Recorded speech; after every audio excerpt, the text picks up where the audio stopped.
Now, the Chief of Army Staff, Lieutenant General Toko Borote, has directed the troops of Operation Lafia Dole to take the war to Boko Haram enclaves and flush out the remnants of the terrorists. He said this in a statement issued by the Deputy Director, Public Relations 7 Division of the Army, Colonel Adoisa. Reacting to this charge, the Acting General Officer commanded 7 Division, Nigerian Army Brigadier General Abdulmalik Bulama, also charged the troops of the 117 Task Force Battalion to be proactive and committed to the fight against insurgency. Well, we have the media aide to Borno State Governor Issa Gusau to discuss more about the war against insurgency in Nigeria. Good to have you here on the News Hour. So first, let's begin with this. Now, we want to really understand what the true picture of insurgency is looking like in Borno State, particularly, or like say in the northeast. Give us a picture of how things are looking like.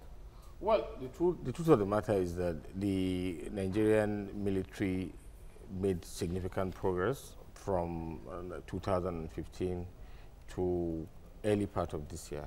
Unfortunately, they had some challenges in recent weeks, but you know, it is a war.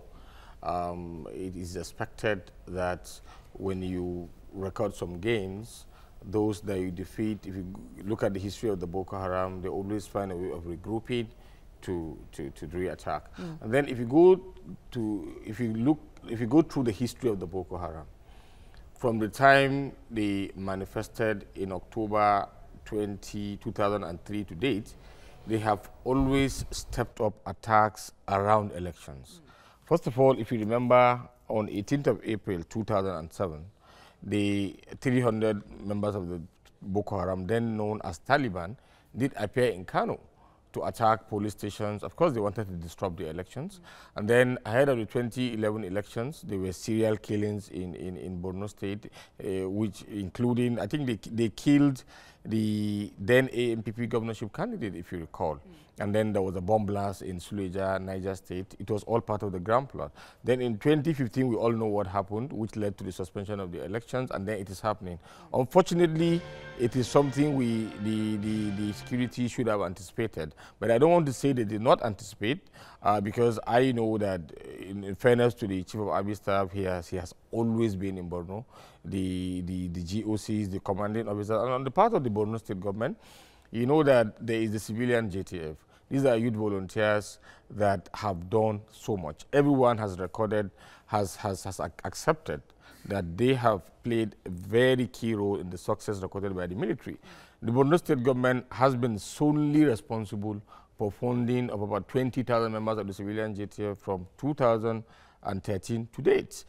You just hit a critical point at this stage now, especially with this lingering war. We have seen our soldiers, taking the heat rather badly in 2018 and even the start of the new year. What's the position of the Borno State government on this? If you recall, a few days ago, the governor convened an extraordinary Security Council meeting. He brought together everyone, including the military, religious leaders, traditional rulers, the civilian JTF, hunters. He brought everybody. And in that meeting, some very critical measures were taken. Unfortunately, I'm not at liberty to say that. Okay. But part of what was discussed is to accelerate some traditional measures. For instance, the civilian JTF, a number of volunteers are going to be increased, or they are already being increased. Some hunters are already being engaged. I don't want to mention the number because we want it as a psychological strategy against the Boko Haram. So these are part of the measures that have been taken. And then the state government has regularly offered support to the Nigerian military and all security organizations. That will continue to be done, by the governor.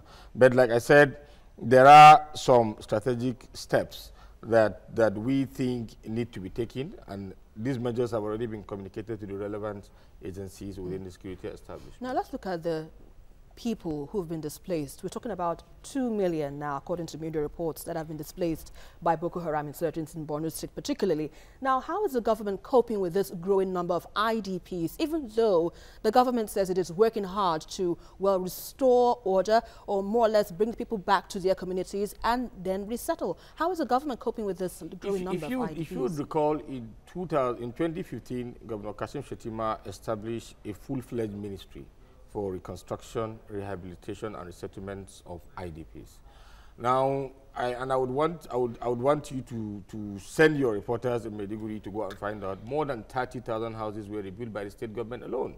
And then about IDPs have been returned to 14 local government areas. Unfortunately, we have a challenge in one of the local government areas, which is Kukawa. Okay. And then to some extent Monguno, because the Boko Haram they made a series of attempts to take over Monguno. Thankfully, the military repelled them. They also attempted a mobile local government. The military repelled them. So for now, we want to de-emphasize the issue of this resettlement, but we know that majority of the local government areas, out of 14 local governments, we are having challenges with 2. But in other local government areas, IDPs are fully resettled. For instance, in Bama, which was the worst hit, houses have been rebuilt, life is back. But then we are not insensitive to the fact that there are challenges. But what is important is that there's sincerity on the part of the president. There's absolutely no question about that. All right, Mr. Gusau, yeah. Let me just interrupt you with your permission. Apologies anyway. About now that the elections are days away, or weeks, as you put it, but then we know time is not on our side. And there are worrying reports about the presence of ISWAP in Borno State.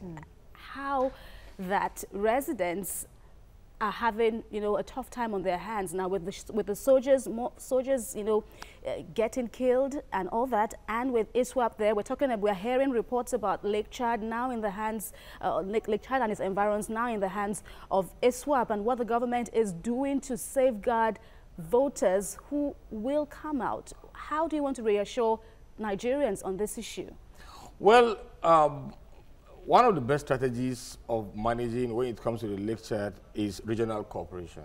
The Minister of Defense was in Maiduguri. I think he left Maiduguri yesterday for Chad. If you recall, the president was in Chad.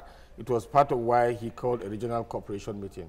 I want to believe that that meeting was based on whatever intelligence that he might have had that informed the meeting. So I'm very sure that there is enhanced cooperation amongst the countries, particularly the countries that make up the Lake Chad region, Nigeria, Chad, Niger, and Cameroon. Because that's the only way you can enhance that. But do you have the trust of your citizens, of your residents themselves? Do you have that trust? Of course we do. Look, sometimes I've come across some very annoying stories where some people question the commitment of Borno people in the fight against Boko Haram. We've talked about 20,000 members of the civilian JTF. These are sons and daughters. There are women in the civilian JTF who are giving their lives. They are children of the people of Borno State. People donate their own children in the fight against Boko Haram. Close to 1,000 members of the civilian JTF have so far lost their lives in this fight. These are sons of Borno people. I don't think there's greater commitment, than that. I will recall something, and I think this was reported by the TVC in 2014. We visited a local government called Konduga with Governor Shetima, and his entourage. While we were there, it was after a destruction. A parent rushed to the governor. As the parent was coming, the security aides to the governor were, and the governor said, "Look, allow the person." He came and said, "Your Excellency, I want to report my child to you. I have a son who has joined Boko Haram secretly. That my son has escaped from one attack. He's currently hiding in my house. He has been hiding in my house in the last 3 days. I was informed that you will be coming to Konduga, and I said, as soon as you come, I'll go and tell you that my son is hiding in my house." The governor was shocked, and he ordered the security agents. They combed the house, and they got the son. You can see a father, and I remember he came out with the mother, reporting their own son and handing over their own son to the military. That is the extent of commitment of the people of Borno State. But of course, in every society, you are bound to have people who might be sympathetic, not necessarily on the basis of ideology, maybe for economic factors, because one of the tools that the Boko Haram uses in terms of their recruitment is paying some money to people who will spy on them. We have had a case where a young man of 10 years was brought to the governor in 2013 who confessed that he was being paid 5,000 naira to set our schools ablaze. So you'd have some of these economic factors.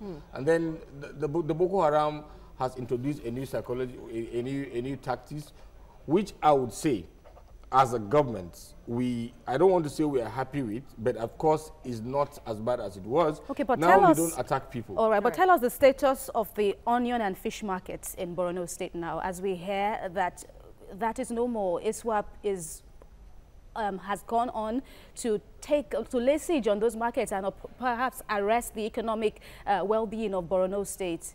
You see, in an era like we have in Borno, you are bound to meet all kinds of information flying. The ISWAP, or Boko Haram as you call them, have their own propaganda machinery. And part of what they do is to instill fear. Like I was saying before your question, one of the new strategies of ISWAP now is that they don't attack anyone in the community. They don't kill civilians, which we are happy with. But the other side of it is to make the civilians feel more secure under them. So it is a strategy of potential administration. That's the strategy of you making feel that with us, you are more secured, you are safer with us than with the military. So these are all strategies of the ISWAP. And then they have a serious propaganda tool of instilling fear, of making you feel that they are in control of so many things. Unfortunately, it is the price of war. When you are in a war situation, all kinds of stories will fly. But what I know, and from what I've seen, I know that there's commitment on the part of the military, no doubt about it, but then there are challenges with the military, there are challenges with the government. But I think there is serious commitment, you know, to attack. And in the last couple of days, very quickly, I am aware that the military is beginning to gain a lot of grounds, particularly in terms of airstrikes. All right, let's leave it at that and hope the best for the government and the people in general. Thank you very much, Gusau, media aide to Borno State Governor, for your insights on TVC News Hour.